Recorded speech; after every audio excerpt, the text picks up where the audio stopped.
अस्सलाम वालेकुम। हमारा 22वां मौजू है रज़ाअत रसूल सल्लल्लाहु अलैहि वसल्लम। अरबों के लिए यह ज़ुबान की फसाहत और बलागत इंसानी कदरों में से एक अहम कदर है। यही वजह है कि उन्होंने गैर अरब लोगों के लिए अजमी का लफ्ज़ रखा है, जिसके मायने हैं गूंगे। अरब माशरे में शायर और किस्सा गो की बड़ी कदर मंजिलत थी। शायरी और किस्सा गोई में सारा कमाल अच्छे लफ्ज़ों के इस्तेमाल का था। मक्का अपने अहद का मरकज़ी मुकाम था, इसलिए मक्का की ज़ुबान अरब माशरे की बेहतरीन ज़ुबान समझी जाती थी। मक्का वालों को इस हकीकत का अतरार था, वो अपनी लसानी, शीरनी और बरतरी को हर हालत में कायम रखना चाहते थे। हर कारोबारी और तजारती रास्ते में मक्का में एक अहम पड़ाव था। सालाना हज के अलावा साल के बाकी दिनों में भी काबा का तवाफ और उमरा राइज था। पूरे अरब से लोगों का इधर आना जाना था। जहाँ लोगों का इकट्ठ हो वो जगह खुद ब खुद एक तजारती मंडी की सूरत इख्तियार कर लेती है। तजारती मरकज़ में लामहला गुफ्तगू ज़्यादा होती है। सारे अरब से आए लोग अपने अपने लहजों को मक्का के टकसाली लहजे से तोड़ के दुरुस्त किया करते। वहीं पूरे अरब के बेहतरीन शायर आकर अपनी शायरी की दाद हासिल करते थे। हर साल पूरे अरब के शायरों में से 10 शोरा का बेहतरीन कलाम चुन के काबा के दरवाजे पर मुअल्लक कर दिया जाता था। अपने वक्त के लिहाज से वो साल भर के मुंतखब शायरी की किताब होता था। लोगों में बात करने का ढंग और सलीका बहुत मायने रखता था। वालिदैन अपने हर नौ मौलूद को बेहतरीन और खालिस ज़ुबान सिखाने को बहुत अहमियत देते थे। मक्का को एक शहरी बस्ती बने ज़्यादा अरसा ना हुआ था। कुरैश के जद्दमजद कुसई ने चंद नस्लें पहले अरब के रेगजारों में कुरैशी खानाबदोश कबाइल को इकट्ठा करके मक्का में आबाद किया था। हर नई नस्ल अपनी पुरानी नस्ल से रेगिस्तानों में गुजरी खानाबदोश ज़िंदगी के दिलचस्प वाक़या सुनने में ज़्यादा मज़ा लेती थी। इन्हें इस हकीकत का एहसास था कि बच्चा बोलने से पहले सुनने और देखने की हिस्स से बोले जाने वाले सारे लफ्ज़ सीखता है।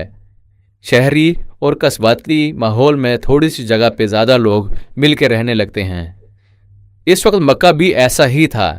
जहाँ ज़्यादा लोग हों, ज़्यादा सवारियाँ हों, आमदरफ्त ज़्यादा हो, वहाँ गर्दो गुबार ज़्यादा उड़ता है। वो गुबार बस्ती के ऊपर एक मसनूई बादल सा बनकर ठहरा रहता है। रात को इस गुबार की वजह से आसमान के तारे सही नज़र नहीं आते। चांदनी भी जैसे राह में चराई जाती है। बादल आएँ तो इनका असल रंग शहरी बस्ती में नज़र नहीं आता। बादल बरसें तो बरसती बूंदों की आवाज़ का हुस्न कानों तक नहीं पहुंचता। परिंदों की चहचहाट, हवा की सरसराहट, पत्तों का हिलना, पानी का चलना, जानदारों की बोलियां, रोशनी और अंधेरे की सुबह शाम लम्हों में सरगोशियां, सब शहर से दूर खिले पैबानों में सुनाई देती हैं। नया पैदा हुआ बच्चा कई महीने ये सब कुछ सुनता और देखता रहता है, तो एक दिन वो कुदरत की हसीन जुबान कहना भी सीख जाता है। सहरा और बयाबान के लोगों की बोली कुदरत के रंग में रंगी होती थी। वो झूठी और मुनाफिकत की जुबान ना बोलते थे। जब गर्मियों की गर्म हवा चलती वो इसे तकते, जब वो रेतले टेलों को सहमा के सरकाती फिरती वो इस हवा के गर्म थपेड़े सहते। इससे बचने की कोशिश में खैमों का रुख बदलते और इससे बात करते। वो चलती फिरती और वह सहरा नशीनों के घर का फर्द बन जाती। गर्म ठंडी गदाज हवा की लहरों में वो अपने खैमों से निकल के जश्न का सामान पैदा कर लेते। वो परिंदों की तरह इस हवा में अपने बाजू खोलते, तैरते रेतले टेलों पे खुशी से झूमते गिरते। सुहाने मौसम की आमद पे वो दिलो जान से शुक्र का इजहार करते। बारिश का सहरा नशीनों को हमेशा इंतज़ार होता। बादल का आना, इकट्ठे होना, रंग बदलना, इनमें बिजलियों का कड़कना, फिर बूंदाबांदी होना, बारिश की बूंदों का रेत पर गिरना, पहले पहल की बूंद कतरेत में जज़ब होना, मूसलाधार बारिश में पानी का इकट्ठे होकर रेत पे नदियां बना के बहना, ये सब सुनने, देखने और छूने की हिस्सों के लिए बेहतरीन इनाम। शाम समय उफ़क़ की लाली अजीब कहानियां कहने लगती। धीरे धीरे जब दिन के उजाले को रात की तारीकी हलक खोल के चबाने लगती तो सहरा के आसमान पे हीरे की कनियों जैसे तारे झिलमिलाते हुए आंख खोलने लगते। इतने तारे गर्दो गुबार और धुएं के लिहाफ में लिपटे शहर के आसमान पे कभी नजर नहीं आते। इन तारों की रेगजार के खाना बदोश के लिए जो अहमियत थी इसका अंदाज़ा कोई नहीं कर सकता। वह सितारे इनको रात दिखाने वाली आंखें थी। गर्म रेगजारों में दूर के सफ़र अमूमन रात को होते, जब मौसम खुशगवार होता, धूप की तपिश ना होती। इस वक्त वो इन सितारों से रात देखते हुए सफ़र करते।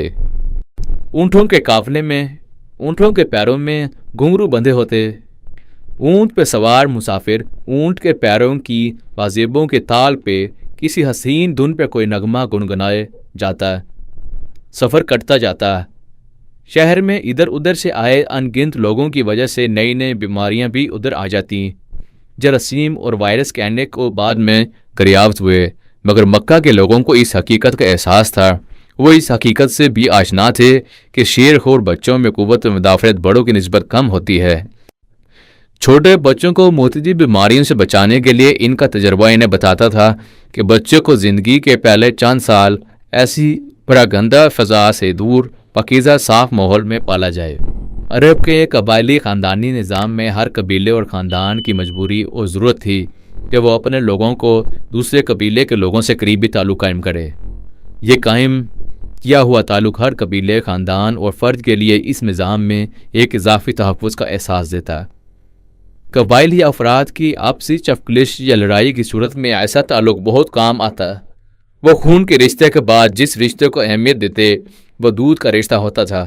اس رشتے کی عزت اور تکیل نسل کے رشتوں جیسی ہوتی تھی۔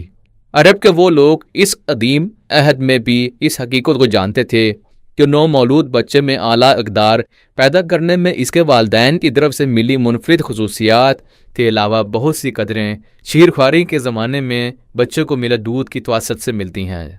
ان سب حقائق کو جانتے ہوئے اس زمانے میں مکہ میں پیدا ہونے والے ہر بچے اور بچی کے والدین پیدائش سے چند ہفتوں بعد اپنے بچے کو صحرا سے آئی دودھ پلانے والی آیاؤں کے حوالے کر دیتے تھے۔ عموماً صحرا نشین عورتیں 2 یا 3 سال تک کے لیے ہوئے بچے کو دودھ پلاتی تھیں۔ اگرچہ کوئی طے شدہ معاوضہ یا اجرت نہیں ہوتی تھی، لیکن خانہ بدوش قبائل کی عورتیں شہر سے جس بچے کو گود لیتی تھیں، انہیں آخر میں بچے کے والد سے اس کی حقیقت کے مطابق ان کی صورت میں معقول رقم کے ساتھ بھیڑ، بکریاں یا اونٹ مل جاتے تھے۔ اس انعام کے علاوہ 2 گھر والوں میں ایک دائمی تعلق بھی استوار ہو جاتا تھا جو دونوں طرف کے متعلقہ بچوں کو ساری زندگی کام آتا۔ دودھ کے رشتے میں بن کے بڑے ہو کر وہ ایک دوسرے کے لیے توقیر کا باعث بنتے۔ صحرائی دودھ پلانے والی عورتیں عموماً چند مہینوں بعد اکٹھی ہو کر مکہ کا رخ کرتی، مکہ کے بچوں والے آیاؤں میں سے بہتر آیا کا انتخاب کرتے۔ ان کے ذہن میں یہ ہوتا کہ وہ اپنا بچہ جس آیا کے حوالے کر رہے ہیں اس کی اپنی سیر کیسی ہے۔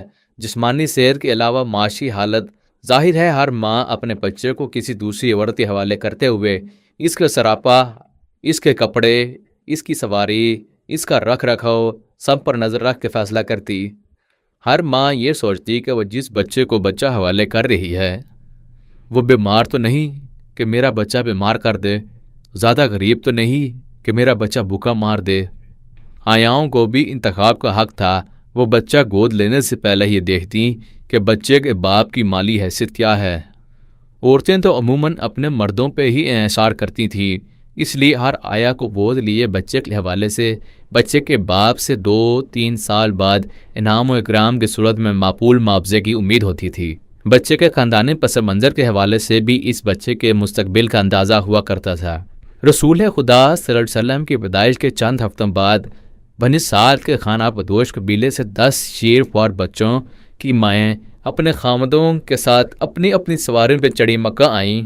اس خانہ بدوش قبیلے کے ڈیرے مکہ کے 3 اطراف میں کوئی 10 سے 15 میل کے فاصلے پہ پھیلے ہوئے تھے۔ وہ اپنے ڈیرے موسم کے لحاظ سے بدلتے رہتے۔ گرمیوں میں وہ پہاڑی بستی طائف کی طرف سرک جاتے، جہاں بنی سعد کا ایک نسبتاً مستقل ٹھکانہ بھی تھا۔ جس پہاڑی گاؤں میں بنی سعد کی بی بی حلیمہ کا گھر تھا، حوزان کے علاقے میں اس گاؤں کا نام شہترہ تھا۔ اس گھر کے صحن میں ایک کنواں تھا۔ سردیوں میں پورا قبیلہ طائف کے پاس اپنے گاؤں سے نکل کے مکہ کے جنوب سے مغرب کی طرف سرکتا رہتا۔ جن دنوں اپریل کے دنوں میں بی بی حلیمہ اپنے خامند حارث بن عبد العزیٰ کے ساتھ اپنی 9 دوسری ہم جولیوں کے ہم رکاب مکہ آئیں، انہی دنوں ان کے خیمے مکے سے جدہ کی طرف 22 کلومیٹر دور یثرب جاتے راستے کے پاس حدیبیہ کے قریب استعادہ تھا۔ آج کل اس جگہ کا نام شمیسی ہے۔ دودھ پلانے والی 10 آیائیں مکہ پہنچ گئیں۔ جن جن گھروں میں بچے پیدا ہوئے تھے باری باری ہر آیا ان گھروں میں گئیں۔